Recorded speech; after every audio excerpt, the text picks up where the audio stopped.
अगर हम greater Tripuraland accord sign करते हैं तो यहाँ में बहुत लोग हैं जो ओवरग्राउंड आकर एक शांति की ज़िंदगी लेना चाहते हैं। इस अकॉर्ड में जैसे बोडोलैंड अकॉर्ड हुआ, मैं रेडी हूँ बात करने के लिए, अगर गवर्नमेंट ऑफ इंडिया मुझे परमिशन दे, मैं रेडी हूँ मीडिएटर बनने के लिए कि जो भी उग्रपंथी है वो ओवरग्राउंड आए और शांति का ज़िंदगी रहे। इसमें पॉलिटिक्स नहीं होना चाहिए।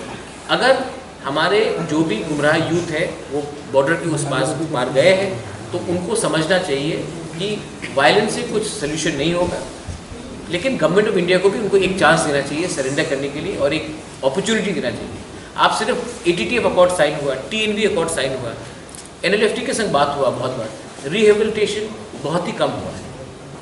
तो government of India home minister, आज ब्रू अकॉर्ड देख लीजिए आप, ब्रू अकॉर्ड साइन करके 1 साल से ऊपर हो गया, रिहेबिलिटेशन अभी तक नहीं हुआ है। क्यों नहीं हुआ?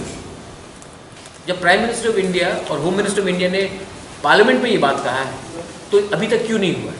तो फ्रस्ट्रेशन बढ़ता है और तब उसका फ़ायदा उठाने के बहुत लोग पीछे हैं।